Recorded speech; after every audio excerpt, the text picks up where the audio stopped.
So You're still muted, man.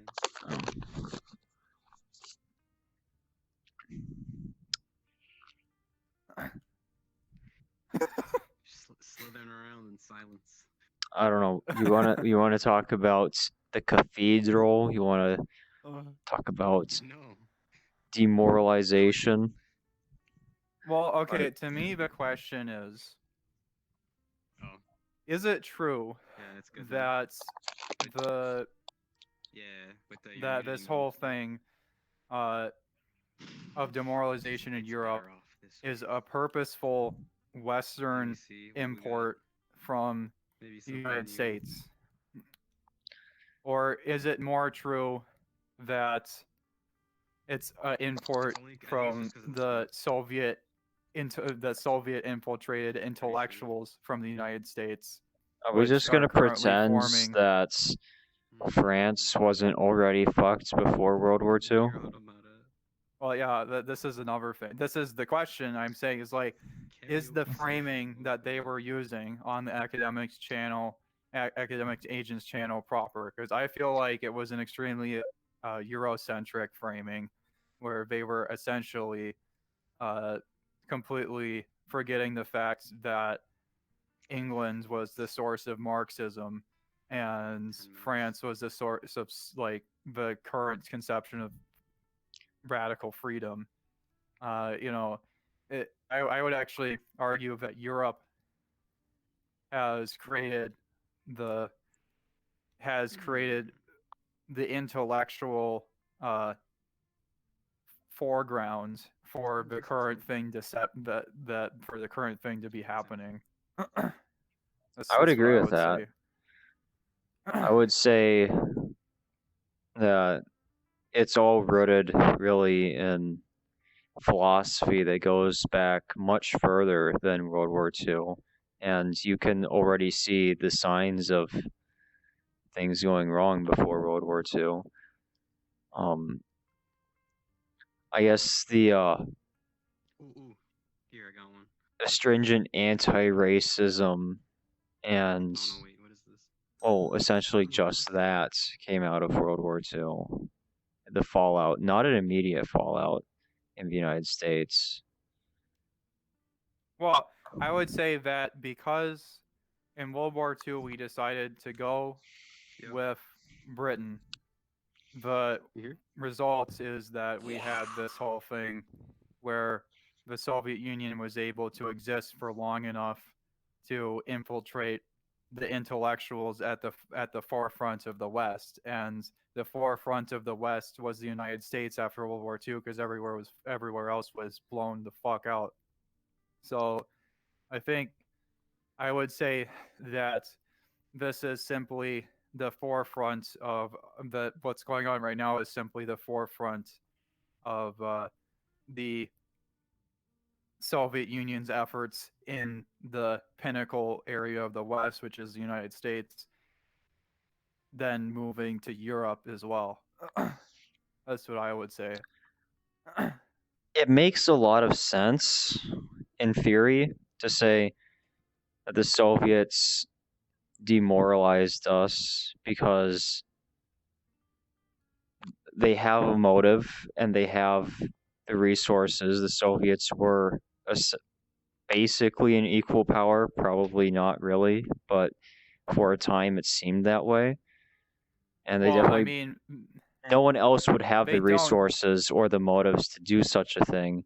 But my contention is that there's other things that could explain, let's say, the public schools being subversive. Well, I think that obviously the demoralization process has to start when when the soil is already ready to be planted, right? Right. You already need the intellectuals to want to do this in order for it to happen.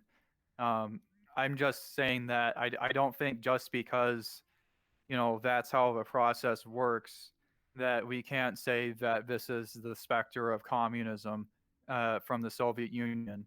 You know, I don't think that just because the physical Soviet Union is gone, that you cannot that the intellectual legacy of the Soviet Union does not, in fact, come to bite us in the ass on purpose. Well, I think You know, in order for the legacy of the Soviet Union to be sprouting now, you would have to identify when the seeds were sown. well, we And know we know that in the 60s and the 70s, the Hollywood actors and the big news corporation leaders from like the New York Times and places like that, and the intellectuals, especially the ones that were professors in college, got the free sponsored Soviet Union trips to the Soviet Union, to these areas that they set up all over the place, where the Soviet Union wouldn't tell them what was going on and where they were doing, and they would give them these pre-written pamphlets that would tell them exactly what to write about what was going on, and they seemed to follow what was actually going on, what they saw, because they went to set up areas, and mhm. then they come after they're kept drunk the whole time so that they don't actually have their full mental faculties to think about what's being presented, and then they come back and they infect the rest of the United States with this educate the rest of the United States in the education system and the culture with this uh, political virus, or whatever you want, like cultural virus of the Soviet Union's design. You know, Right. that's we know this. This is the reason why I can't figure out why they're on the academic agents channel. They're essentially just straight up denying that these things. They just threw that shit right out the window. They didn't even talk about it. They It just seems completely strange to dismissed me the Yuri because Bezmenov video in I their don't know if the entirety. academic agent himself, but I know definitely some of his guests are uh you know like to bring up individuals like McCarthy and say that he was right about Soviet infiltration in our government. So I the think way he turned around in that unpopular opinion stream, I believe that was what it was. Not that there's really any difference between unpopular opinions and cigar stream, but Well, they did the exact same thing in the cigar stream. In the cigar stream, they talked about whether or not Trump was part of the cathedral, and basically right. they spent the entire time I watched like discussing a what the third of that. cathedral was. Yeah, and then in the next video, they spent the whole time discussing uh, basically fucking the academic agent's conspiracy theory that has no support, that the cathedral in the United States is sponsoring a coup all over the West to uh, bring in the new world order of global homo. You know, Right. like obviously, you know that's attempting to are attempting to do that.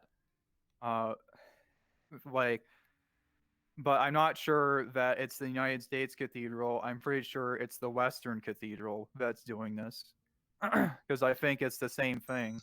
I personally don't think that I don't follow the opinion that they do, that the cathedral only works for the United States example. I don't think the Uh, cathedral works for the United States at all. I think perhaps it is mostly operating from the United States, from US universities. But as he yeah, points out in his own video or in his own streams, this is his idea. The capital, essentially, of the cathedral is London. yes. Well, I know I don't think I think you're right. Yeah, I don't think it really explains the politics in the United States altogether. I think it's a European explanation of what's going on in the United States, and I don't think it makes very much sense. Um, I think what the key to me, what the cathedral is a very good explanation of how to understand how the Western intelligentsia works and the Western and how that might affect the Western deep state and things like that. Well, I think it personally, has to do. I I guess think I that contend that. you see the same thing. I think if you look at it, as far as I can tell, all the universities do the same thing across the Western world, and I think this kind of is a way to explain it. You know, I don't know. I think personally, my understanding of the cathedral is that it's a description of the behavior and tendencies of academia in terms of the university's like higher university faculty down to the lower faculty, and then the relation between the universities and the uh, the papers, and all realms of academic activity and journalism, Yeah, and how that essentially affects the culture. yeah, that's what I'm talking. That's what I don't know. Maybe I phrased it wrong, but that's basically what I would say is It seems the more like correct. you're linking that to like the United States government and executive institutions. Well, no, I was saying that it's a way to explain, how the Western left wing intelligentsia works. The paper, like the New York Times and stuff like that, and the news broadcasters and the academia, how these things all kind of converge in the same direction, despite the fact that they should theoretically be different institutions, and that it also, part of it is, looking at how that affects the Western deep state. I mean, like all over the West, not just, you know, I don't know, but that's more what I was thinking. All right. I feel like in his latest unpopular opinions, the assertion that most of it seemed like he was asserting that most of it was downstream from like the CIA, Basically. which Well, I is think that absolutely he false was to me. agreeing with that idea, the idea from Charlemagne, that that was what was going on. Right. Like there are ideas that came from the CIA, and I don't know how influential those ideas are in comparison to others, but I think at least today most of the ideas come from the World Economic Forum, Right. which he also brought up in that stream. Yeah, that was a good thing. That was a good thing to bring I up in I that was stream, actually at least. glad, as I didn't know about the a section of the websites they have that he went on where it had all the articles. Um, he was talking about how essentially the opinions that are in the articles on this sites are the ones that will become the mainstream opinions coming out of the more mainstream newspapers after these are Yeah. published, and that the talking points are all essentially predicted, or they're generated by this group of more advanced intellectuals, and sometimes their ideas don't enter the mainstream for upwards of a year or two. So Yeah, I mean, I'm sure longer. personally, I've been aware of the thing for a while. I didn't know that was the particular area of the the fucking, basically, like the UN or whatever. Well, I've But known about the World Economic Forum. I just didn't know that they had like just regular. They had like functionally a news site. yeah, no, that's what I'm saying. Like, I didn't know that that was where these kind of ideas that get proposed, because The thing Because that I I've was known aware of about was for that like they long ass PDFs that sometimes appear in like conspiracy theory videos. Where like, look at this war game they made for battling the swine flu 3 years ago, and look how they're exactly following it. It's like yeah I no didn't know that that's they what had anything easily consumable that they put out like that. yeah I'm surprised that they just put it out there. I thought that the way that this stuff worked was that they the intellectuals in the fucking Shared deep it amongst state themselves. will share it amongst themselves, and then at some point before it enters the mainstream uh, the they'll prime the surface governments by uh, proposing it in the UN, and Well, I then knew that they'll like they these always it always points. goes every single time that one of these things happens, it goes straight through the UN and nobody even Right. discusses it. I mean, I've known that So these that points I were thought out that in the was how it open. worked, I just but I didn't know didn't that they know were that they literally digestible. just put these things. I didn't know that they put these things in literal fucking articles. It is the most retarded thing ever that nobody. I've never seen that before. I mean, I figured what happens is that they would put these ideas into non-digestible forms, like 20-page PDFs, and then more fringe maybe not fringe, but more institutional academia would pick up on it, and then it just gradually become less and less institutional and more mainstream. But it seems that they're actually producing their own content in, basically WAPO.com type of content. So I don't even know. Yeah, that's I don't think that's .com. I would say that that's a that the fact that they put those into adjustable articles that you can find freely in the public domain shows that we're not dealing with a cathedral that is run Oh, by anything more than morons at this point. well, I don't think it shows that they're morons. I think it shows that they're a transparent sort of deal, you know, and they're, I guess, it's not like the Pentagon where they do zombie apocalypse simulation report and then it comes out a few years later because it's been declassified. They don't have a system like that because they aren't themselves, you know, highly hierarchical.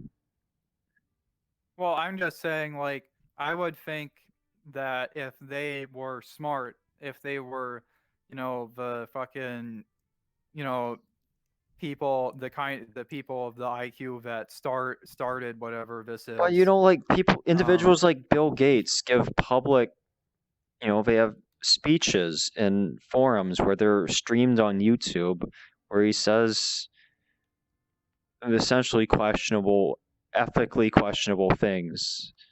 And well, I know.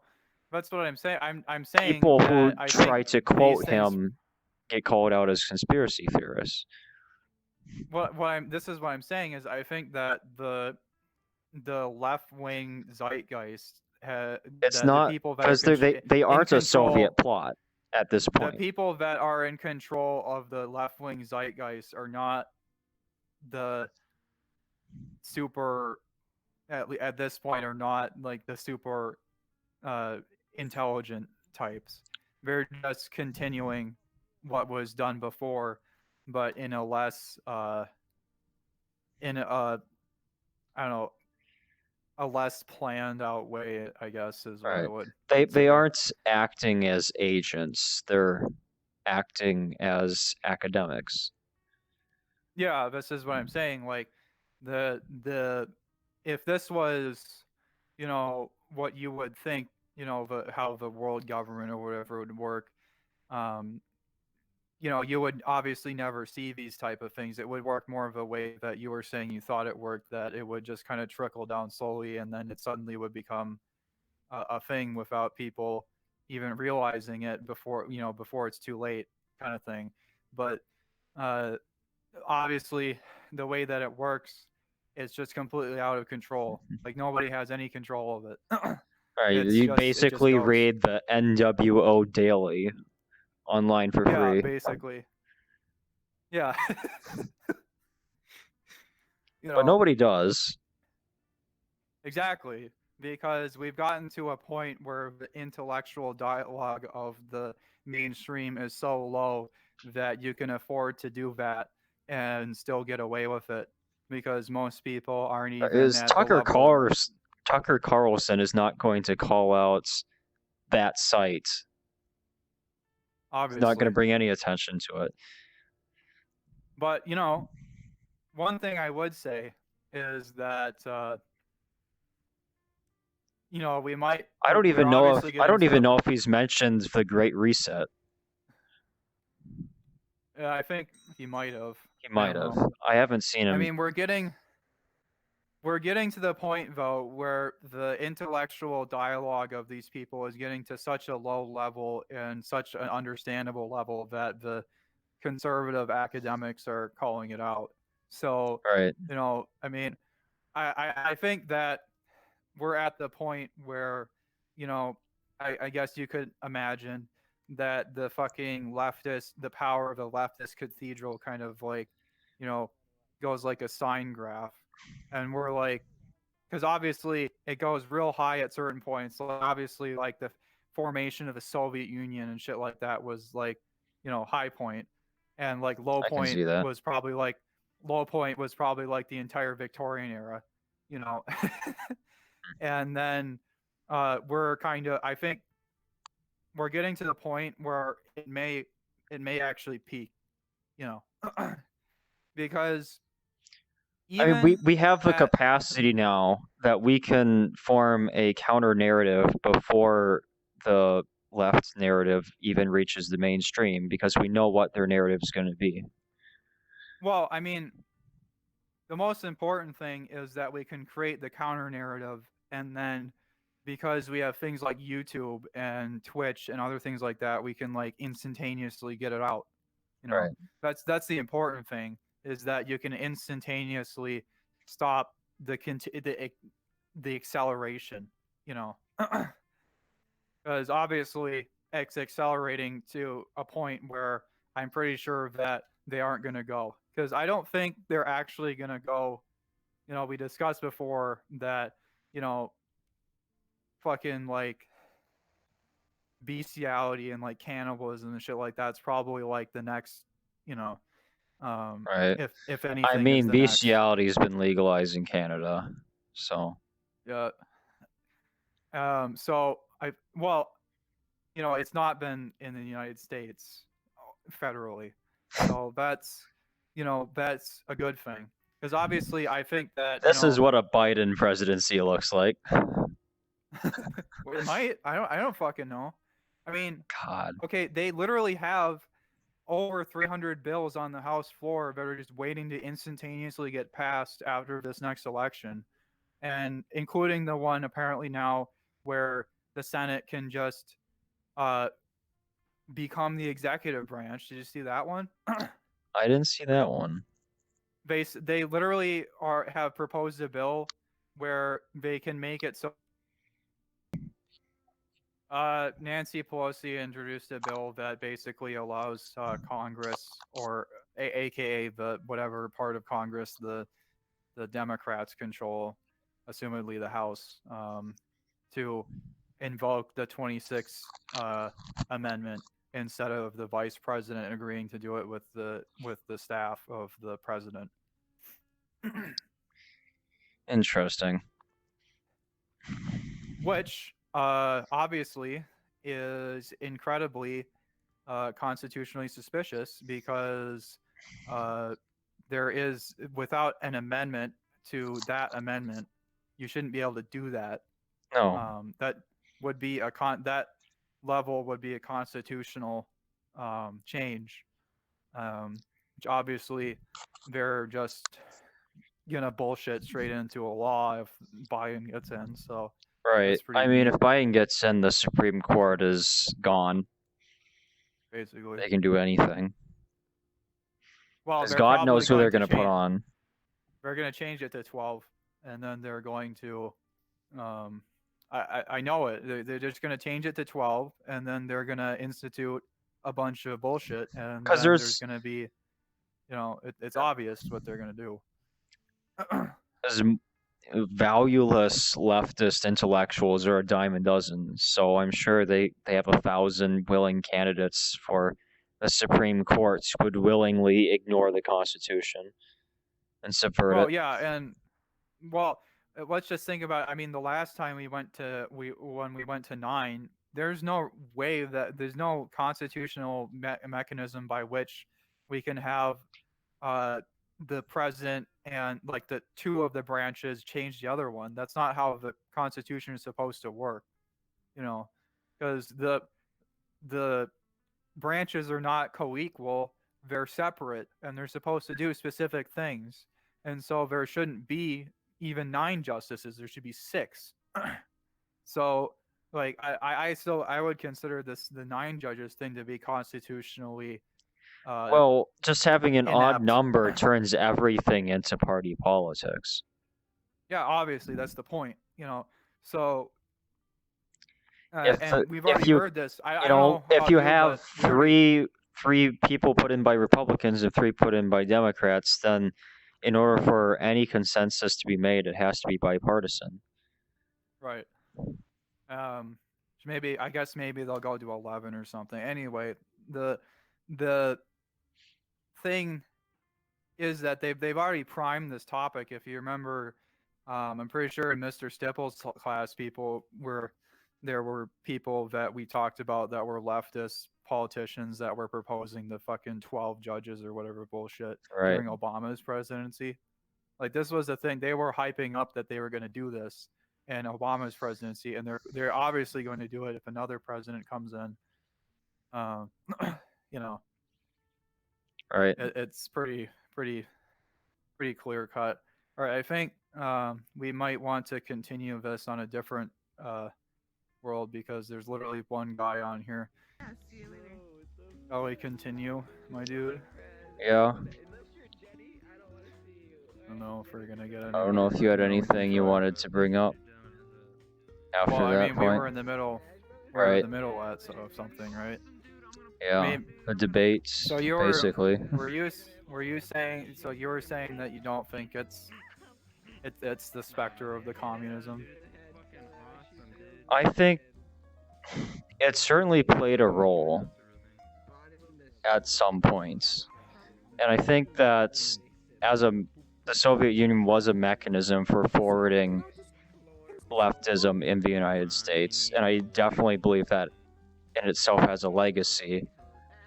No, I'm just saying this is the legacy of it. This is the right, but I'm just not sure that the fact that it was the Soviet Union that brought us here actually impacts how the leftism in the United States has been realized. Well, I think, as far as I know, all of the ideas, even the most extreme ones that we've heard from the left at the moment, were directly oriented from the Soviet Union's intelligentsia that they were trying to throw out into the United States. So I can only assume that because the specific Marxist framings that they came up with are the ones that they're still using, that this is a Soviet Union plot, basically. I mean, they don't need the Soviet Union to keep going for the plot to continue, because the people are continuing it themselves. I don't know what the goal is. I'm sure that somebody knows what the goal is, or at least there is an inevitable point at which they will go. I mean, obviously the goal is to bring forth some sort of communist state in the United States, Right. and then use that to, ferment a world revolution, because the United States intelligence, the United States What's this guy on about? throughout all of the academia is connected to the rest of the Western world, so you can export these things Communism. using all of these things. The fuck is wrong with you, bro? Can't you see Listen to we're the having a nice nice conversation over here? You gotta come over I here and guess interrupt my us? my primary contention with calling American leftism the legacy of We're over here having a nice the conversation Soviet about Union communism and shit. You gotta. would be, Hey, I I can't guess, see your skin, bro. So I'm not sure that there's anything particular to the Soviet Union that is around in the current uh, cathedral. Well, I mean, the idea of that they're trying to centrally plan everything to an extreme degree, and they're trying to intervene everywhere in the economy is entirely Soviet. I mean, this is the communist Oh, it's principles, leftist you know. certainly, but a lot of these ideas were around in the 20s, even in the United Yeah, States. yeah, but at that point, we still had, we still had red scares where like people in California would go in fucking mobs and beat up people that were supposedly communists. We still had the antibodies in our system to flush this bullshit out, but because they've managed to remove all those things via this plot that they managed to complete clearly, we have the position where the next USSR could be United States. What are you? Are you Like this is the goal. Because the United States is obviously was the most powerful player in the world. So why not just take over the most powerful player and then use them to export the revolution? I It guess. doesn't matter. Do you think that FDR was influenced by the Soviet Union? Well, obviously he was because he sided with the Soviet Union at all. All right. I don't think that. He's over here trying to get everyone to join his Third Reich. what about Trump? I You don't Trump think is that part of a lot of the You think things Trump he is would have affiliated? done unless he thought that they were that right now. it was going to please the Soviet Union, at least in a marginal, way. Well, I think I'm not sure he You was know, a Trump communist. To answer He your was definitely a question- socialist. Trump What now? Trump points at Biden for having deals with like the Russians and shit, right? When he has had a history of dealing with the Russians too, right? Well, So like it different seems forms like of deals, Russia's kind of like but- the dude that everybody points at, like, oh shit, you're friends with that guy. It's like, oh shit, you're friends Well, with I mean, Russia. it's And then different Biden's when like, oh he's shit, you're not- friends with Russia. You fucking loser. well, I mean, it's different. What's up with that? Yeah, it's different between the two of them because the deals that Trump has made with Russia mostly were not during his presidency, did not directly influence the material wealth of his family, whereas the ones that Biden took part in were direct corruption to get his sons into power in various places in the Russian sphere. So I don't really think these are comparable Oh, things. I serious? mean, basically, the deals that Trump has had was that they would let Russian billionaires into the Trump Towers in New York so that they can have babies that are United States citizens. That's literally all it was, as far as I'm aware. Is there anything? Okay. Is there anything else in that? I mean, as far as I know, think it's I've just heard some Russians stuff were giving about- him money and Russia sucks. So I've they heard wanted of- to have babies somewhere that doesn't Okay. suck. Yeah. I've heard there's some other deals about like constructing a Trump tower. Oh yeah. But like, if he's going to have a Trump Tower in any of these states where there's basically like a dictator like Putin, you have to make a deal with Right. whoever the leader is. I mean, that's not really anything at all. I mean, like, What the fuck? I'm sure that these types, like, I mean, Apple and Microsoft and all myself. these other places make deals with the Communist Party of I shit fucking myself. China all the time Yeah. for this shit. So it's not really. I mean, every deals. company that operates in China has to. Yeah, exactly. So it's not really Actually, yeah. Turn around, turn a around. thing. Here, hold on, let me get up there. Wait, am I high enough? Here you go. We've lost them. Cooking Yeah. a meal worthy of a king. I don't know, like All right. So you're saying I that think we your need to go somewhere contention- quieter. Oh, he's still going. He's still going. He's still going. I think so. You're saying that your contention is that this just because it started by the Soviet Union and it was funded by the Soviet Union and all these things doesn't mean that this is the specter of the Soviet Well, Union. I would say I it guess that- wasn't. I would say it wasn't started by the Soviet Union. I'd say that the cathedral, you know, kind of emerged gradually. You know, essentially, as far as you can trace back the institutions like Yale or Skull and Bones or the Illuminati, that's all sort of the same academic sphere. And, you know, you can trace it back forever and it's different and it's not all exactly the same, but, you know, there's leftist ideas in all of it. And so, you know, you might put down like cutoffs to where something became, you know, clearly this is the modern left and this is a different concept, a different philosophy, different ideas. But I'd say the momentum was already there before the Soviet Union ever got involved in existing, even.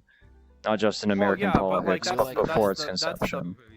That's the point of the demoralization and intellectual takeover process, is that there's already the momentum there. Right. So if you can use And that so- against your own enemy, So then that's you what I get mean when farther. I say, I guess I wouldn't say it started with the Soviet Union. I would say the left already existed, and then the Soviet Union, you know, whatever they did do, and whatever their influence was, it simply added to that momentum. It accelerated it. And Well, I now, think it gives it a specific flavor. and now that the you know, Soviet it gives Union it is a specific gone, direction. now that the Soviet Union is gone, Like, it's the been momentum marinating is for still a there while. as well. Yeah. Yeah, I agree with you. I'm just saying, like, maybe we're just fucking, you know, parsing technicalities here, but I think we I are. think that just because I think that it still qualifies as, you know, at least marginally a Soviet plot. You know, I mean, it doesn't matter. Excuse me. Oh. You know, too much, No, stop. in my opinion. I'm a gamer. No. This is rape. This is rape. Oh yeah. You love it. You know you love it. Oh yeah. Look at these eyebrows. Who can resist? I'm wearing underwear, so it doesn't matter. Did you like mute it- it? Alright, Should you be didn't. wiggling. What? I thought you No, muted I yourself because you went quiet for so long. No, I said something and you didn't respond. So.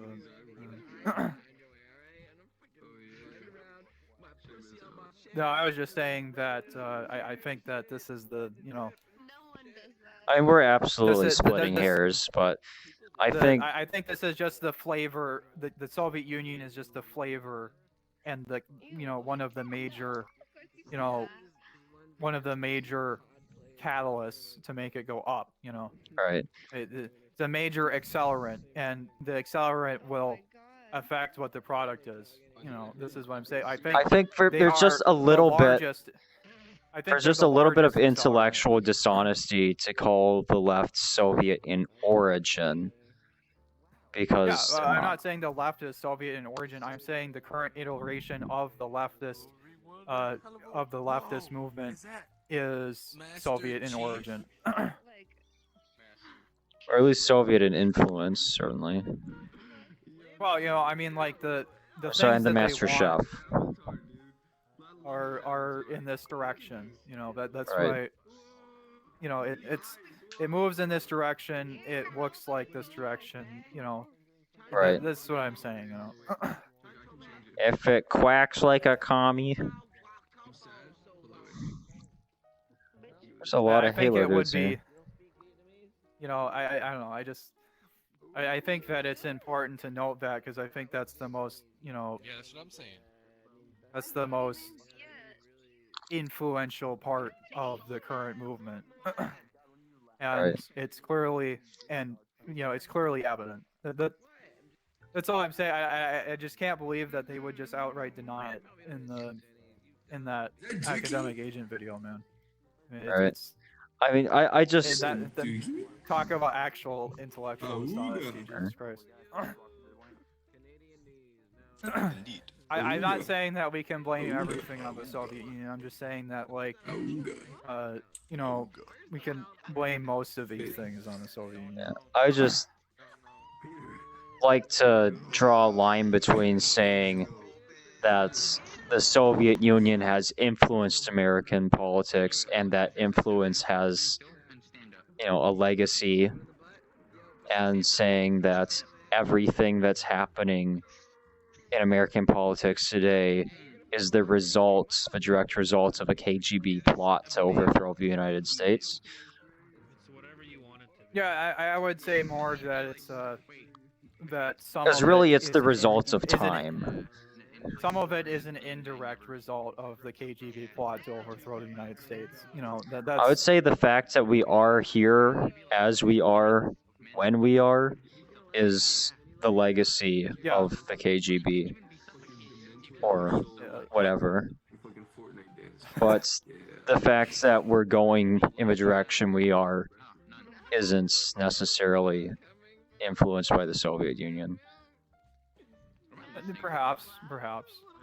You know, I think a lot of the aspects of it are, you know, but I think there are some things obviously that cannot be accounted for in a plot from the 1960s. I think You know, the communists had their foot on the gas pedal, but not on the steering wheel. So to say. Probably. Maybe. I don't know. I think they had at least like a fucking finger on the steering wheel. You know, a little bit. Maybe. Direction. I mean, maybe without the Soviet Union, there was a chance, or at least closer to a chance, that things would go in a different direction. Well, I think that the main contribution of the Soviet part of this whatever is going on is the absolute denial of what an actual free market is, and then the second part would probably be the the use of the Marxist framing to phrase it. You know, maybe not the second one. I have to think about this for a second. I don't know. It's like something about the as far as I know, the whole idea that you take the Marxist framing to divide and conquer all of these groups. I guess the identity politics thing, which is so integral to pushing for leftist power at the moment. I think a lot of it has its origin in the USSR, because this is exactly how the USSR operated, and we know, you know, it isn't necessarily. I can see that as, you know, it isn't necessarily the how product the left of has always the operated. product of Soviets intellectuals. Yes, that's what I'm saying. Like, you know, it it's isn't. The ideas are good, and being that the ideas, you know, they're effective means of demoralizing, you know, they, like you could say, oh, even without Newton, we could have came up with these theories of physics, but in the end, they are Newton's theories. Yeah, I suppose. So, but I think that, you know, that the introduction of these theories into the Western intelligentsia is critical to the plot of how things are going in the moment. right. You know. Yes.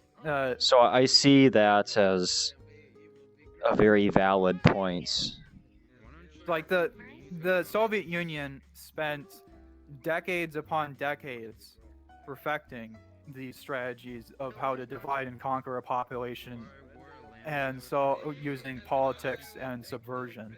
So it, you know, the fact that these the current Cathedral uses these is, I think, all the evidence that you need. Right. You know, for that particular aspect. I think that's the most important aspect, and that's why I say it's the specter of the Soviet Union, because these The things are divisiveness and the hierarchy, the pyramid of oppression, that kind of stuff yeah. is the more direct legacy, more so than things like the Green New Deal, where it's actual fiscal socialism, where that Well, you know, like I would say that in big government itself is socialism was already here. yeah, is already here. You know, so this is an American idea, and it's been developed in a direction of great negativity, but it's not the Soviet Union's way of doing things. Although I expect that if the economy is further taken over, it will go in that direction, and it already has been. Because obviously, I suppose you saw the academic agent video where he talks about the fact that the Fed owns like upwards of 30% of the entire United States economy now. I might have heard that. I believe it. Because they apparently the reason why the stock market is going up for a bunch of the corporations is because the Fed is printing money in order to buy stock. Well, That's we know cheap that much. in order to inflate it, and apparently it's gotten to such a significant degree that now they own, you know, over 30% of the shares of the entire United States economy. Well, Which they is did print a fuck absurd. ton of money. That is absolutely absurd in magnitude. You know, that is absolutely unheard of in United States history. I don't even think that they managed to do that when in the 1929 stock market disaster when the Fed did the exact same thing. Because obviously they Right. did it before. And we're seeing levels under of economic Hoover. control we haven't seen since World War II. Yeah, basically. I mean, we're at the point where We might have more. I don't know. we've actually like we've passed bills in Congress that can function as a foundation for UBI, and we've, you know, gotten to the point of state control where I wouldn't be surprised if federal rent control becomes a thing very soon. Again. Right. Because obviously, if you look at the statistics during the Great Depression, the reason why it was a Great Depression was because the government owned everything, not because there was actually a shortage of anything. So because they had all these subsidies and all of these fucking like rent control and things like this, people were able to buy way more than they could normally afford. So then you just have like shortages everywhere because the prices don't work. But we're Right. getting very FDR's close to Folly that is a good again. book on that. We're getting very, very close to that point at the moment. Because obviously there's subsidies everywhere, and our economy basically works despite the government at this point. Well, there's so much shit that's in law right now. You know, essentially everything is both subsidized and taxed, and it's just kind of... You can really just look at the net effects, because there's no way you can actually trace how everything works and intertwines. Well, you know, at least The internal mechanisms of our economy are an uncrackable enigma right now. Well, I mean, the least that we can do, which is something that we can always do, is that we can look at the statistics of the trade value between goods instead of what the monetary value is, and then compare the standard deviation between those two things to find out how bad it really is. Right. You know, You can look at the outside. You can look at the net effects, the boundaries. You know, we're not at a point yet. And black box all the hell that's been sent through Congress. Like we're not yet so far gone that the state controls the academia. That's, the state is still clearly in opposition to academia in various areas. So, the that's state pretty is much, against itself in various areas. yeah. So we've got this is why I still think that this is why I'm still gonna vote for Trump, even though all the people say that we shouldn't vote for him because of the dumb libertarian meme that tariffs are bad, man. Right. The best that we could possibly do right now is have a state that's not capable of fully controlling the economy because a guy with some principles is in instead of a guy with no principles. That's Right. pretty much the best that we can do. So what do you think of the concept of the inner party and the outer party? All that thing that they talked about. That they, it's one of the mode bug ideas. I don't know. I kind of think most of his ideas are kind of retarded, but because obviously his cathedral idea is meant to only explain the fucking United States deep state, basically, which and the academia, which is kind of I still don't know that it applies to the deep state. As far as I got from He the might stuff that intend it I've to, heard, but that's what the people think is the point of it, the intended point of it. But I don't know, the inner party and the outer party. I'm not so sure about that. I say there's the winning party and the losing party, and the losing party just constantly has to concede. Yeah, I don't know if I would say that there's that the Republican Party or something like that is simply a secondary left party.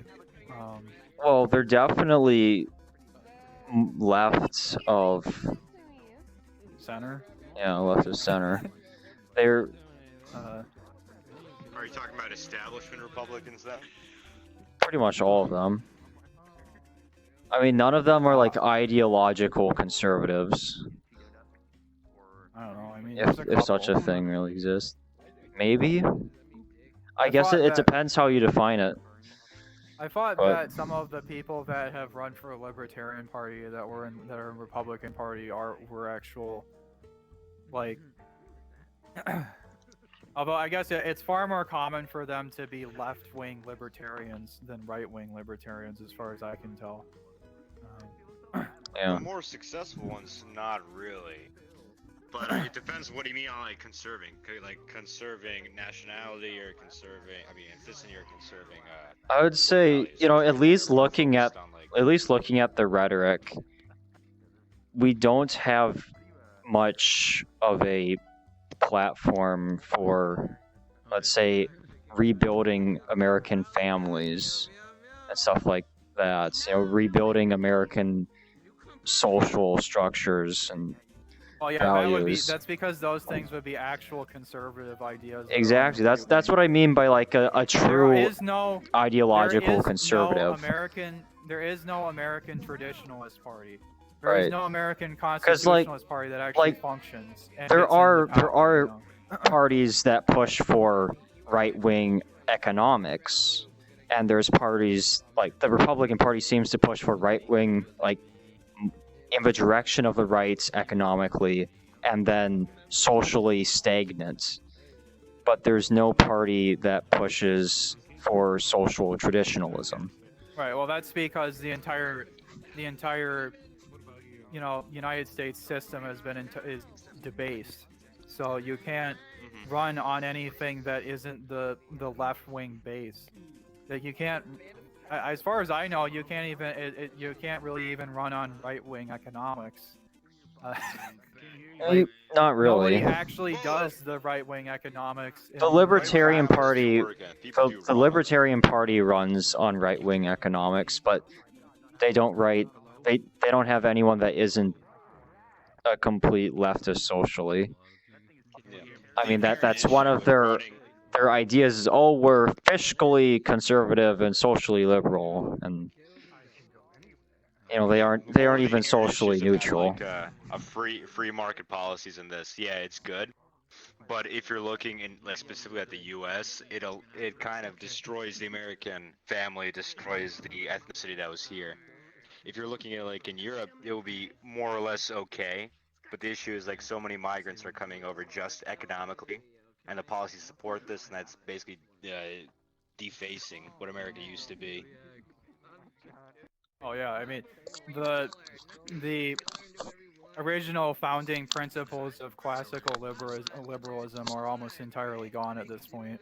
So, I mean, there's no party, there's no like Well, restoration the party or concept anything like of that that would comfort this republicanism, idea. the concept of republicanism is essentially that by fostering virtue in the people, they can afford more liberties. Pretty much. Well, yeah, I mean And that's they've kind of forgotten the whole fostering virtue parts and just said, woo, agency to everyone. Be your own god. Yeah. But there exists no better system in America that could actually win elections and win re-elections than that. And I mean, nothing basically. probably will ever come up, probably in the entire rest of the history of the United States. It's just gonna stay like this. I don't know. I mean, it's not like you can run on ending universal suffrage. Vote for me, and I'll take away your right to vote. I you promise. can run on ending universal suffrage. You It's can called a end- revolution. It's called yeah. a fucking revolution, my dude. Yeah, but I think his point was that you couldn't have that kind of a reversal without a revolution. Yeah, basically. And, you know, that kind of a revolution probably wouldn't have you coming out with an intact 50 states. Oh no. No. But we haven't been in intact 50 states since before the Civil War, so I don't really know if that's a problem anymore at this point. Like, the Civil War completely ruins like half of the states already, so I don't really see that to be particularly troublesome. I don't know. Yeah. I mean, I guess I'm saying it can't get any worse than like the I haven't entire really turned South that being the direction. scapegoat for everything, and them being ruined economically for forever.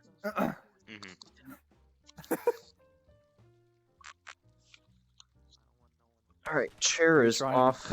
Chair is off the cord. It's an annoying sounds. Alright, does that satisfy you, Alex? Does it satisfy the need Do for we discussion? the debate Or of whether or not these things are the things that they are? are you suggesting you want to talk about less rigorous things? Well, I don't know. I mean, I threw out my thing about the communist conspiracy. Now you got your turn, I guess. But I mean, There's nothing in out here. of my free time, I basically just watched that same long ass live streams. So. And the presidential debate, so I don't have much to talk about that isn't on those things. You mean the vice presidential The vice, debate? Did you ever yes. watch the rest of that? I did. I watched that yesterday. Was it any different than the first 5 minutes, or was it just Kamala Harris being a smug bitch and then Pence being reasonable the entire Harris time? was a fucking nasty woman the whole time, but Pence got better as time progressed because his points like kept layering on. He's not really aggressive. He used to be like a talk show host, and he kind of like builds up momentum. That's essentially what was happening with him. I would vote for Pence for president. Yeah, that was what I said after the first 5 minutes. So I guess Right. that it didn't get I much guess different. he did pin Kamala on a question that she just would not answer. I believe it wasn't the fracking was one. It was It was a stacking the courts. stacking the court. She's like, And also yes have the or renew no, deal. yes or no, will you stack the courts? And she just would not say yes or no. And he, She Well, said that you know. Trump and then didn't they're put a like, single they black tried to man move in on to the court, and next that's it. question, and he like interrupted like both her and the moderator. He's like, yes or no, answer my question. Okay. And Just then constant deflecting. and like when he deflected questions, he didn't really deflect them. He more like went back to the previous question, and then got to and then he would go to platitudes that were actually related to the question. Yeah. Like there were some questions that didn't really deserve to be answered. Well, I Like- mean that would be the The same one as the question- presidential debate then. In Not that, really, in that like- presidential debate, they asked like 2 or 3 questions that were completely irrelevant, and they never asked Biden anything. Well, there pointed, was so the it's kinda- Oh yeah. you know the dead horse of, oh, if Biden wins the election, are you gonna try and start a coup? obviously.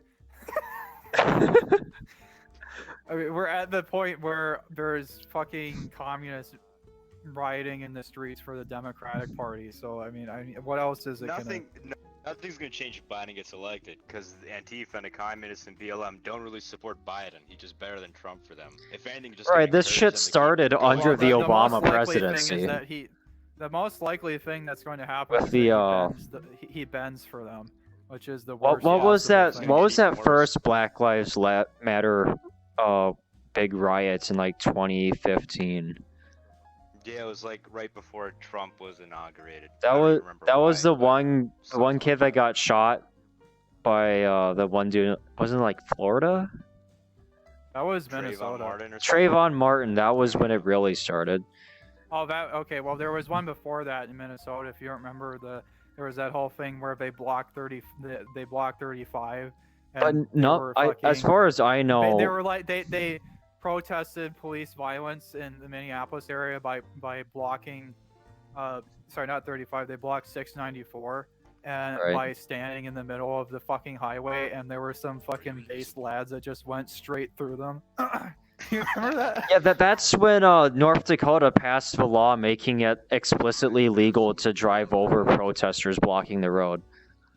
Oh. Yeah, of course. That's like what I never understand. They block the cars. The one guy gets like all shaky because they're hitting the car. They're gonna break his windows. He accelerates. He probably like knocks over one dude, and the whole stampede of people that run after the car. They're gonna catch the car and scream and cry and whatever the fuck. I mean, that's basically what happened in Charlottesville as well. But yeah, Here's a- but here's a I would question. I would say the Trayvon Martin was like when things went to pot with Black Lives Yeah, I don't Matter, remember what happened with him.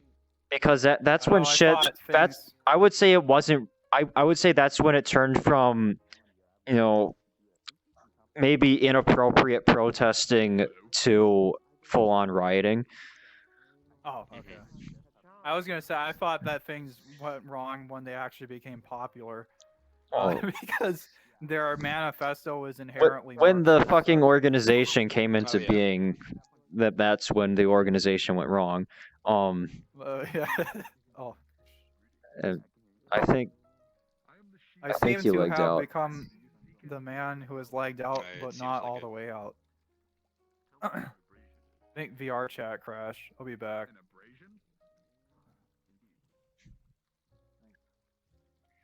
If anything, all this protesting made me actually hate blacks. I can't believe frickin' Black Panthers did a march in my hometown. Like a month ago, I see fucking Twitter footage of dudes with guns, like dressed up like a militia, marching down the streets of my, rustic old town. Yeah, it's okay when they do it, but not when we do it, right? Right. Oh, if I me and the wasn't- lads I- had done that, we would be in fucking prison. Federal prison 30 years. That's Yeah, not what happened with the we Proud marked Boys. as The Antifa terrorists. attacked them. They defended themselves. Now they're in Rikers for 15 years. I don't know that Yeah, anything this would have is- gotten violent though, if a bunch of right-wing people had marched in but it doesn't usually. even if they had Even dressed the in- way the Black Panthers did, I'm honestly surprised that nobody like fucking started shooting them. But Yeah. Well, personally, I would shoot them. because like too. just the week before, there was all the controversy that there's hundreds of people out for a Trump rally there. Like no, that's just called Labor Day, and everyone who owns a boat in the Minnesota is a Republican. So of course they have Trump flags. Oh my god, he's falling.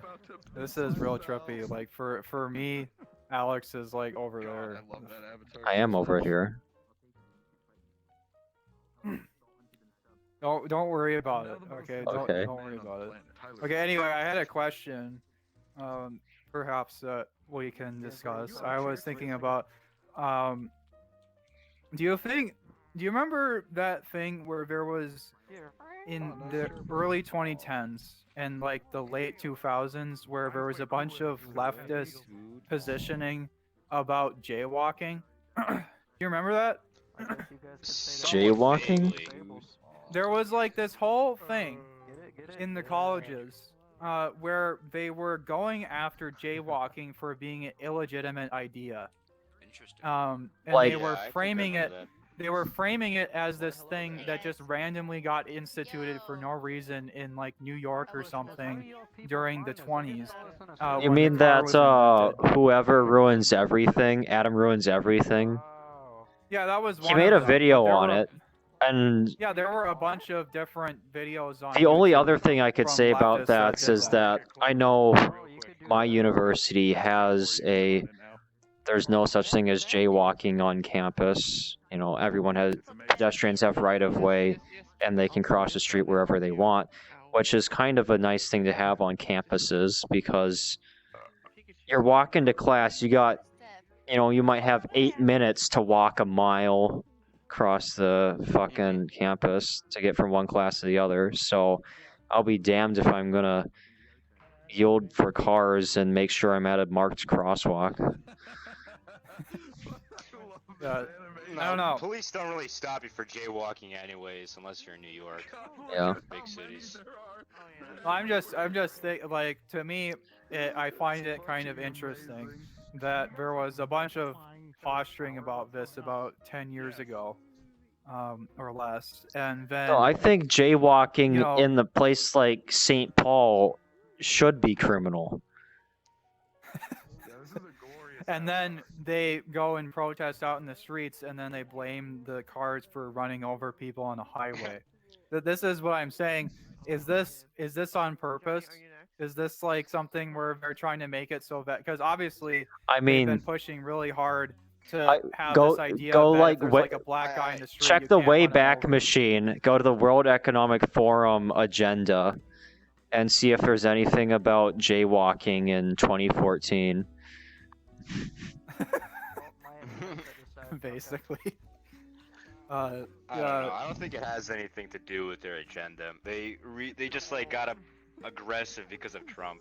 Nobody like would have predicted like a candidate like Trump like during the times of Obama. Maybe like somebody like Romney would have stepped in, but they just have like the fucking anti-Trump derangement syndrome that made them go cuckoo and support all these weird movements. Well, I don't know. I mean, you have to Overthrow understand him. the reason why I'm thinking about this is because like this whole thing.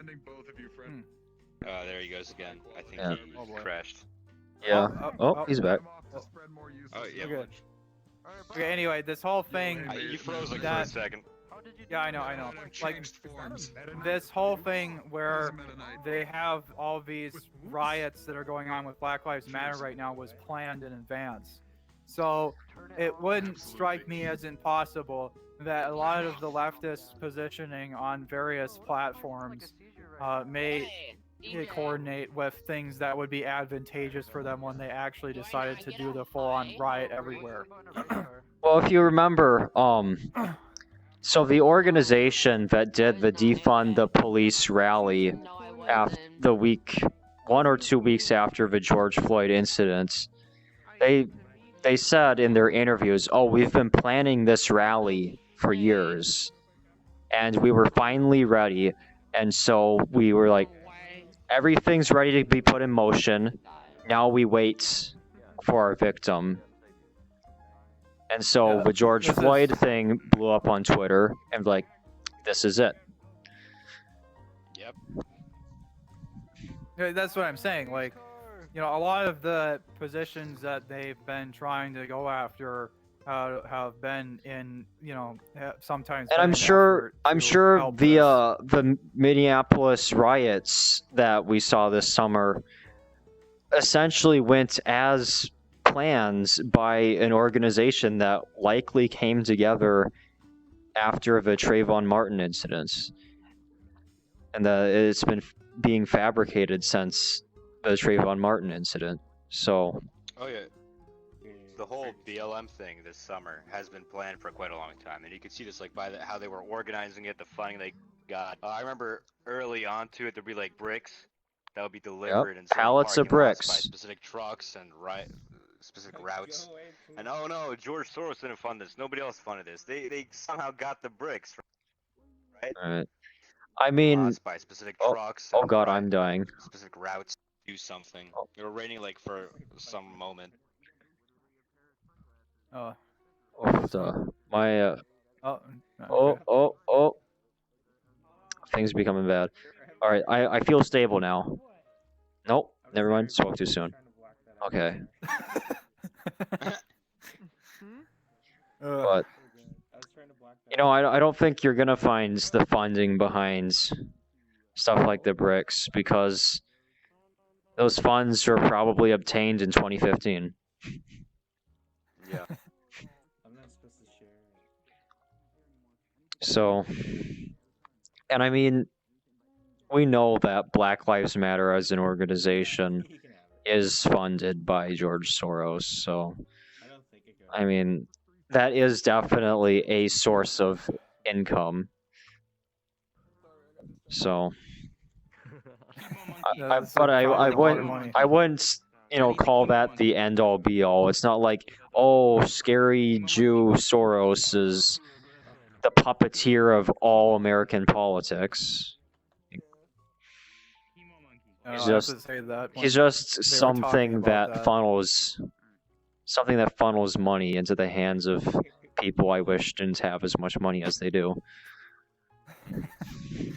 I actually say that I did quite agree with the academic agent's position on the Jewish question, where he's basically like it's an antiquated notion, because you can't just blame this whole thing on the Israel project and things like that. It's too much more complicated. I would At suggest some point, when you just keep blaming the Jews for everything, you can't find the real reason for it, and you just end up relying on that. one of my pet theories is that essentially the lack of a nation states for the Jews in the medieval era essentially made them the first victims of a lack of national identity, of this sort of cultural leftism. And so that kind of stuff is their culture is the most corrupted by it, just because they lack that foundation going back so far. I just would say that it's one of the Israel project is one of those projects that's incidental leftist project rather than a primary leftist project. Well, the Israel project was supported by Hitler. I mean, it's not, and it's supported primarily by the Republican Party. It's not really supported by the American left or many lefts at all. Yeah, a lot of the American left is anti-Israel. so they would be inherently against Why would you them all do gathering that? in the same place. Sorry. Because Peter. rude. Friends are in the other room. I don't know. Are you really? It's okay. I'm gonna say I think it's not one of the Sorry. Sorry. Sorry. most concerning things in the No. world at the moment. Yes, and we are. I don't know if we should really be funding it though. I would say Oh, chill. the connection between the Jewish ethnicity and leftism is real, but I don't think it's a cause and effect sort of deal where Oh yeah. there's like some thing inherent to the Jews that just kind of emanates leftism. I think it's primarily in their teachings in the Talmud or whatever, and the way like they were essentially part of society in the early formation of Europe. But if you look at like Jews from the Soviet Union, they're mostly conservative because they see what these fucking what like all this leftist policy leads up to. So it's inherent in them because of probably their religious upbringing and the way they've been living in society and passing thoughts down for generations. But it's not to say that this is the end all be all, that they will ever like forever be like this. I think the fact that the Pretty state much. of Israel is, basically untouchable by the rights is just kind of an oddity of the essentially upturning of the hierarchy of the power structure of the world politics.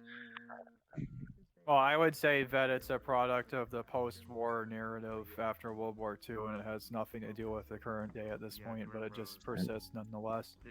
Kind of like the whole thing where Japan continually refuses to officially admit anything about the like massacres in China and shit like that. It's just one of those things that's heavily based in the post-war narrative in East Asia, and it has absolutely nothing to do with the current modern-day politics. Is one of the reasons why people get pissed off about it a lot. Well, to be honest with you, I don't really. I mean, think Japan should it's apologize for definitely any of these a things at this part. point. It's definitely a part of politics still, but it's not. It's not a single narrative. It's not a series of causes and effects leading up to everything that's going on today. Well, I'm just saying, like, it's one of those things where the American politics today would not be that different without Zionism. No, it would be basically. fairly the same. I mean, well, we're getting them like 10 billion a year in comparison to what the U.S. actually spends. This is nothing. Right. So it wouldn't change anything if we had like an extra 10 billion. The real question is why we're spending like almost 300. We're spending like trillions of dollars a year and getting no results. Is the real question. It's the faulty policy that was established in the post-war years in the Middle East. Right now, like Israel is essentially just like a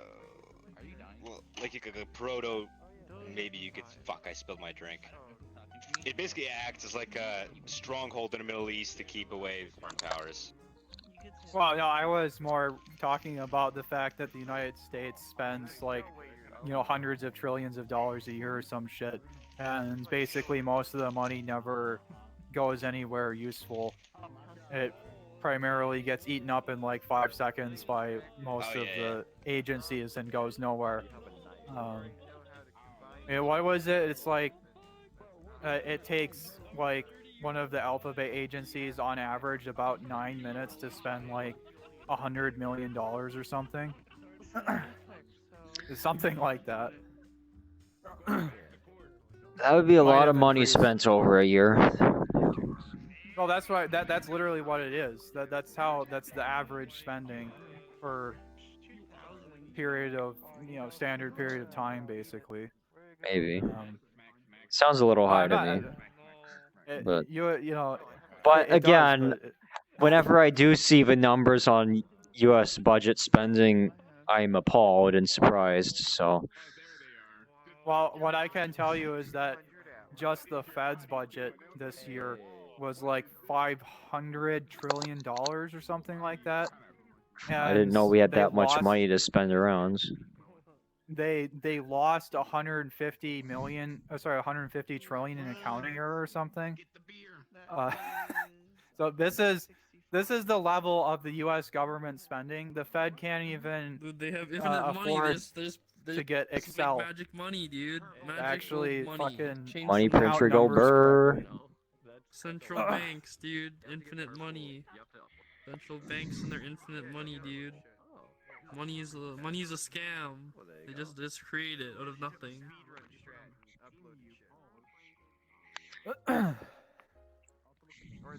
Money is a scam created out of nothing. I'm not so sure about that. I think the dollar is. Well, no, I mean, there's always, whatever culture you're looking at throughout time, there's always a transaction medium because The American dollar is just trust in the U.S. financial system.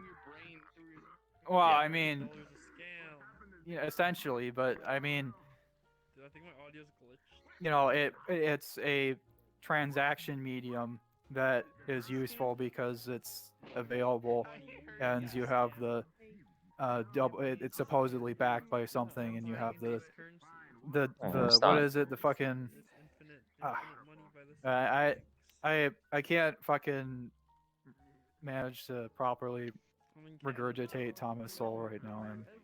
I'm blanking on this. What is it, the On like, are you trying to like explain why double it's a the stable double currency? the double coincidence of wants, where the two people need a transaction medium in order to trade the Yeah, objects yeah. properly? That's all I'm talking about. Yeah, That if does- some guy wants eggs for his meat, and the other guy sells eggs for, I don't know, some fucking bread, they're never gonna make a transaction. They need something that has inherent value, and that's Yeah, what exactly. the currency is. That's a double coincidence of wants. Yeah. Well, I don't know, Alex. What do you think about this fucking 4chan meme where every time they talk about like the spending and the U.S. dollar, they say that we should just get rid of the U.S. dollar and make a cryptocurrency that's backed in gold? I'd say maybe I don't understand cryptocurrencies at the same level that these hacker 4chans do, but I think I think it might actually be the other way around, that I understand it better than they do. But I really don't think that is a perfect solution, an infallible solution. I think, I mean, why not make a paper currency that's backed by gold instead? Exactly. Which is what we had. Yeah. I say the I know, problem with it's that always- is I that don't it can know why always it's just be always a- changed. It's always I the don't think fucking having a cryptocurrencies cryptocurrency on that pretends to be fucking backed by 4chan. gold is any safer, any more secure than someone just saying, oh, our paper currency is going to be backed by gold. I just that'd think be the that's saving interesting. Because Because all of a that's what they sudden, always say. one day it's not. So- The real the the real stuff they thing always about say. the cryptocurrencies is that the inflation is highly controlled, but the fact that it's backed by gold essentially means that the whole point of it being a cryptocurrency is kind of thrown out the window. Then you're just creating the infrastructure for using cryptocurrencies, and then instead of actually taking advantage of the non-inflationary nature of a cryptocurrency, you're using the non-inflationary nature of gold.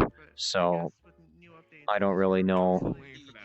Yeah, I know, mean, did- I mean, like I it's said, it's a cool idea to, be able to bypass our current infrastructure for transactions and use essentially Bitcoin style transactions and digital wallets and stuff for day-to-day transactions, but I don't think that really has anything to, there's essentially two things happening at the same time that are both interesting ideas, but together they don't come together to make some perfect solution for just two ideas.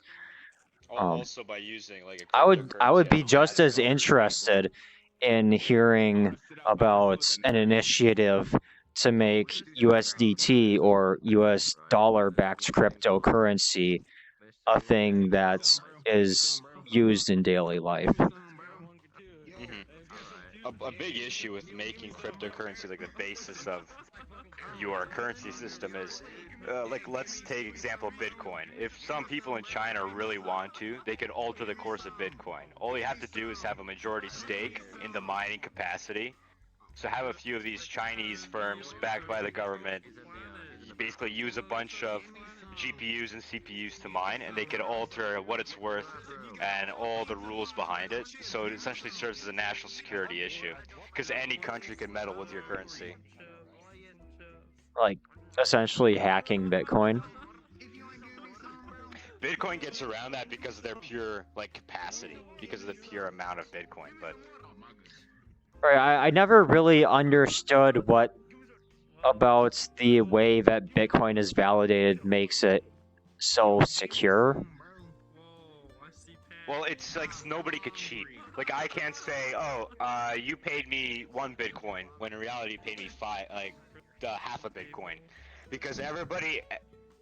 Yeah. But, like, could the people who created Bitcoin fuck everyone over? And if the majority of the miners verify it, then it's correct, which will most likely happen. It's verified by like hundreds of thousands of people at the same time. That's what makes it secure, like a no-cheat system. Interesting. And so, if you essentially made a closed loop of people verifying each other's transactions, and then that was a you could essentially create like a fork of Bitcoin that doesn't know it's a fork, and then if a significant enough number of people did that, it could essentially swallow the original coin. Is that what I'm understanding? Yeah, on a pretty basic level.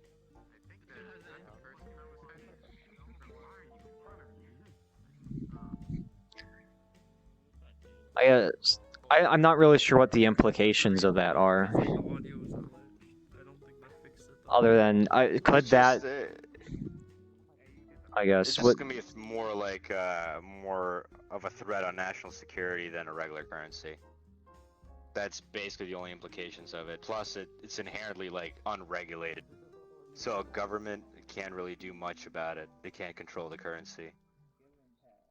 I think that's something that's considered a plus for a lot of people, is that government can't regulate it. And so they can't force inflation to happen.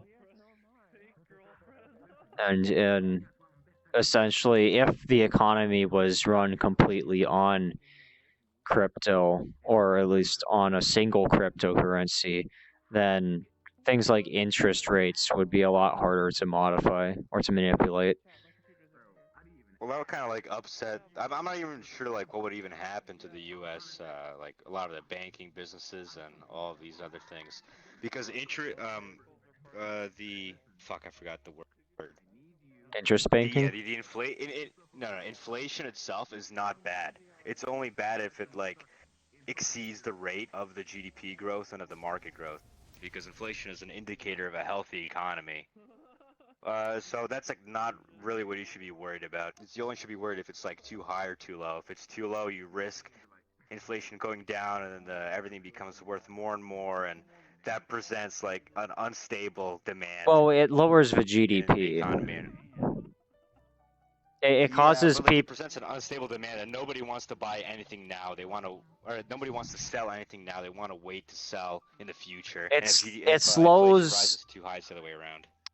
I would say, you know, that's not necessarily a dangerous thing. I would say that's a very different economy than the one we have now. Well, Where this is dangerous in the sense where that things like uh, as long-term thinking can get you a lot further in that kind of an economy, but things like investments and growth and development of your country, development of new technologies, new businesses becomes a lot more difficult.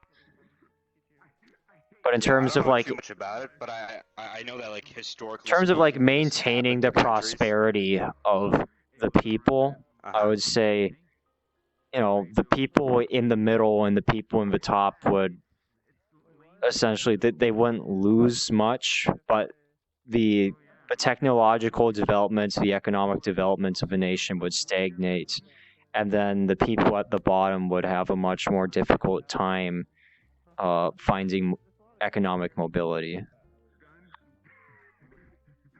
well, like severe deflation leads to stagflation, which means not enough employment and increasingly rising prices because everything is worth more in the future. And the government has no controls to regulate this. Like the Fed can't decrease rates below zero. They can't do anything. And historically, in countries that have experienced this, their economies have gone to the shitter. So this is actually pretty scary. Inflation itself, if you go overinflated, higher than the GDP growth, yeah, the Fed could mingle around and change up the interest rates and the federal funds rate and everything like this. But if you want an economy that's not reliant and doesn't really care about interest rates, I don't think this would be a capitalist economy anymore. I really don't know what it would be, but we haven't really tried this. I think like an economy with a gold-backed currency wouldn't be, you know, particularly weak or unstable.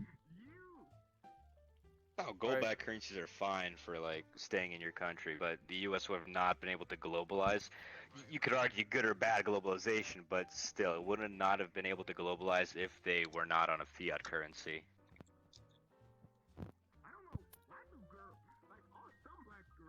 All right, Alex, can you hear me now? I can hear you.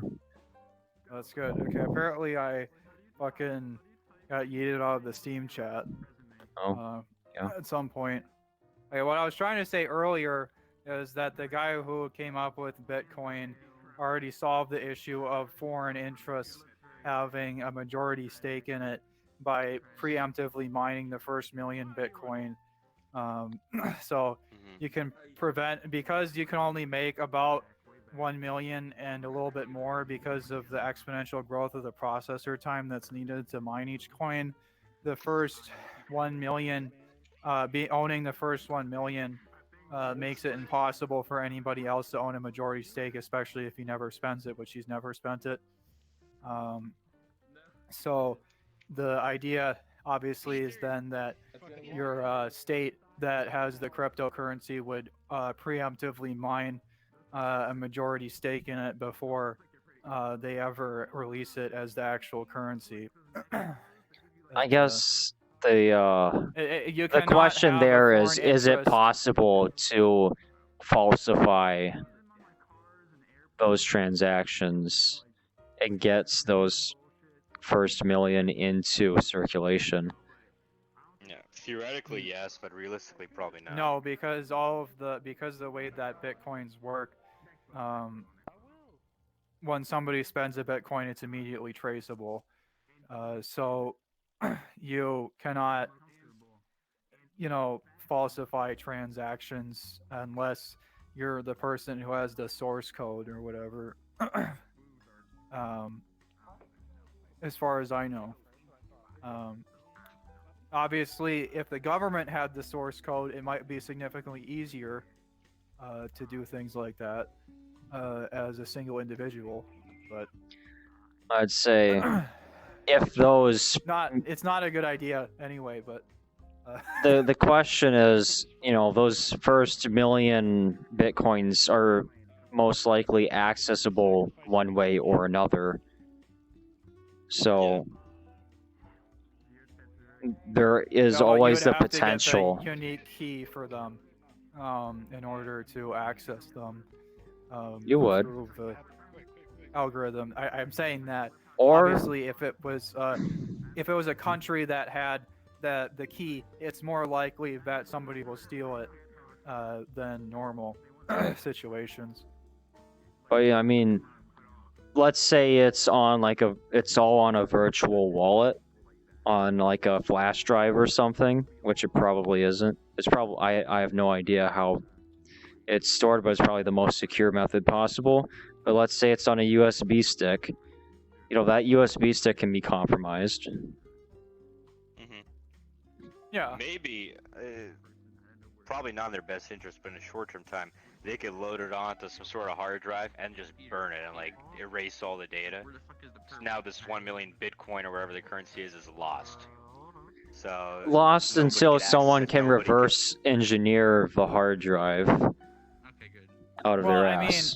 it's not lost because of the way If somebody that had the source code, they could remine those It's- first million using the exact same program. No, that wouldn't Perhaps. work this way. Like it wouldn't be lost. It would still be in a system, but you have no way to access it or spend it. But so like they if can't be somebody made compromised. like an exact replica of Bitcoin and mines those first million coins again in the exact same way, then theoretically the validation system wouldn't be able to tell the difference between the two. Possibly. The problem is that it's such a mystery as to how Bitcoin itself works in the first place that I don't think you could pull that off. But obviously, if it was a government-based currency, you probably could reverse engineer it because the people that work on the government are fucking room temperature IQ. I mean, just if so- if the It's gonna people leak who eventually. developed Bitcoin were hacked and they lost all of their source code, all of their development notes, you know, everything they've I think ever all the source made. code is made to the public, though. Yeah. Like everybody knows the source code. I don't know. It's And not like like I don't know, maybe operates. there's like source keys and stuff. It's some Yeah, there'd be, like, complicated specific hashes. process with keys, with encrypted keys that are unique to users and things like that. I'm not fully aware of how it functions, but I know that it's such a It difficult gives you an thing. algorithm, and then your Yeah. computer can only solve it some way. So you get some sort of like hash that's 64 digits or whatever alphanumeric characters long, and nobody else could like realistically get to this hash without like using. There's like some like calculation, like it would take like hundreds of thousands of years for a computer to accidentally get somebody else's hash. So that's the way you access your data. Right. That's basically it. At the moment, it's basically impossible to to hack it or whatever, however you want to. Yeah. Yeah. Essentially.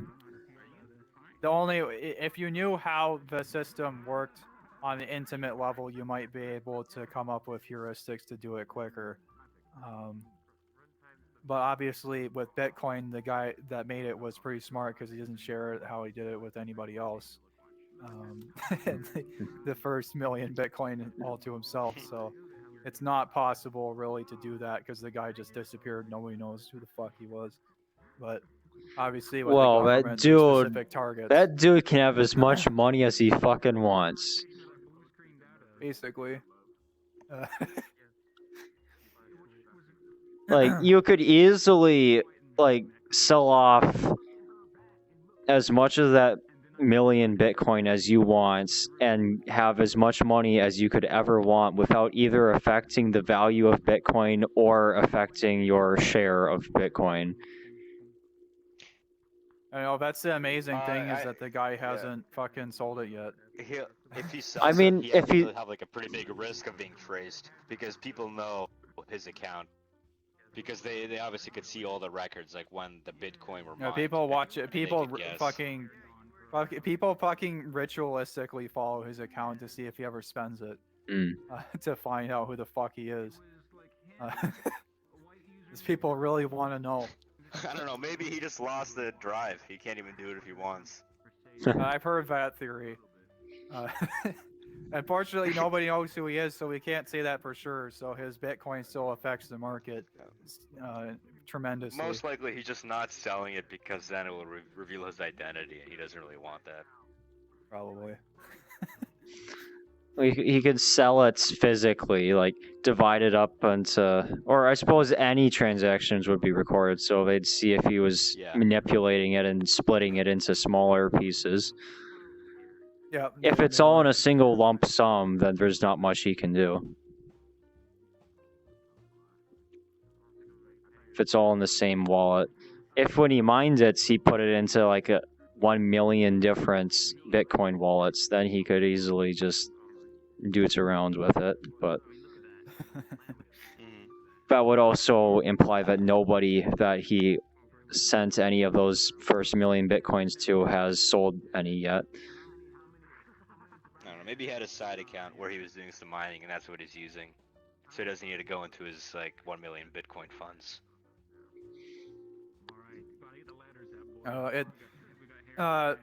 I mean, well, I'm sure he's mined a lot of Bitcoins that aren't in that first million. I'm sure the dude is rich as fuck. Yeah, I don't know. I think that the inherent problem is with the electronic ones is that you can just no matter what it is, the government could control it far too much for comfort. And you have this bullshit in Europe where they're going cashless. Basically, Right. It just means that they can fucking directly insert government debt into your bank account without you ever needing to know it. You can also be canceled and not access your bank account. Yeah, well, I mean, that's not even that's something before the cashless system. I mean, it isn't. You can't make. There's an international. You can't blacklist for buy a. banking. You can't sell a car on Craigslist without taxes getting in the way. Yeah.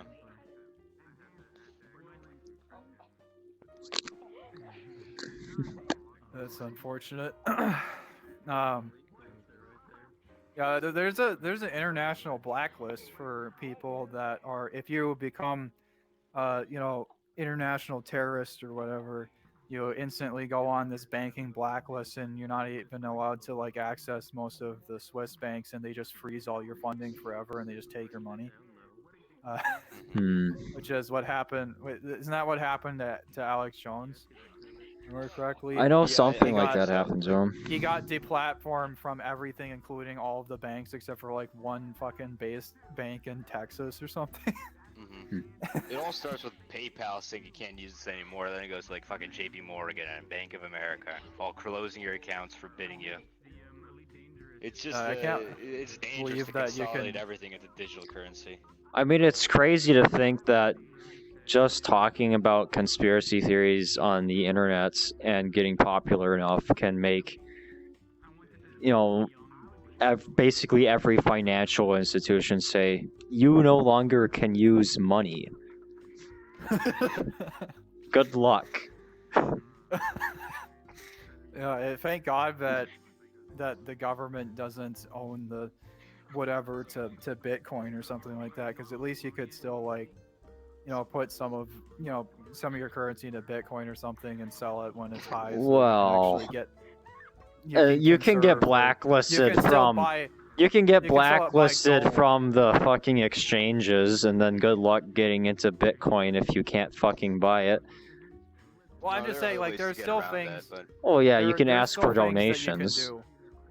You can you can make people buy shit with Bitcoin on the fucking InfoWars store so you can get it, but you can't turn that into US dollars. You're basically stuck in the Bitcoin ecosystem at that point. And there's no way you can buy in, there's no way you can sell out. It has to be all barter for Bitcoin. No, I'm just saying, like, there's still like things that you can do. Like, you can't get banned from everything, yet. Like, they can't. They haven't. Years. They haven't. I think getting bans from MasterCard MasterCard is about as damning as you could ever hope for. Really? I mean, I would say that the point where they do the same thing as the Soviet Union, where they ban the use of gold, period, would be the point of no return. You know. Well, I'm talking about for discriminatory cracking down. I guess, yeah. Like it's I mean, we hard don't for know. it's hard for an individual to be fucked over harder than being cut out of being able to use credits and debit cards. Pretty much, yeah. Combine that with not even being able to have combine that with not even being able to have a bank account, and it's like now you just have to hope that the wad of cash in your sock drawer doesn't get fucking stolen or you have nothing. Without the bank account, without your credit card, you will not be able to take out like fucking mortgages or leases or anything like this. So yeah, it ruins your life. That's why at this point I'm not sure that entirely saving, you know, is really the greatest option at the moment. Oh no. Saving is not the greatest option at any moment. You always want to invest to beat the inflation rate. Well, I mean... Well, savings accounts have good interest on them sometimes. No, yeah, but I mean, are you going to beat that? Is it even possible to beat the inflation at this point when it's so high? Basically, by having a savings account. You can't do it by investing either because the government owns 30% of the fucking United States economy, so there's going to be inflation in the fucking stocks everywhere as well. So it's like there's no way of getting out of it unless you buy material, you know. Historically, different indexes have always beaten the inflation rate, like S&P, Nasdaq, whatever you want to do, like some spider things, or you could like find some good bonds. But basically anything except from using a savings account will probably get you at least close to preserving the amount of money you have corresponding to the inflation rate. Because inflation tends to be around 2%, savings is like 1.05 or something like this. So that's always going to be under. So do you guys both think that 401ks are still important? Oh yeah, definitely. I don't know. Because they You don't know? You don't know about that? I don't know. I mean, I did see a YouTube video like a year ago that's like suicide is the new 401k. That's not my aspirations, but I'm at the point where in the US, so yeah. I'm at the point where to me the only thing that's even worth putting my savings into, putting, other than, for God's sake, it to me is putting just have lots of kids and be really nice to them and just not have any savings and just hope that it works out. No, I was thinking more like buy physical gold for the apocalypse and fucking get ammunition and firearms because the fucking savings accounts are the problem is that there's a run. The government will just seize your gold. Run on the bank, all of your money is going to be. The second there's a run on the bank, the government's going to fucking requisition your gold at gunpoint. And if you don't, want your gold registered, then stockpile ammo. That's one hill to die on. Gone up incredibly over COVID. Well, I'm and a lot of people I'm talking to are hoping January when Trump's still in office, or February. February, I'll be able to, buy 5.56 9mm, and it's gonna be there's gonna be a Ruger Mini 14 in Cabela's at recommended retail price, and we're all gonna just be happy.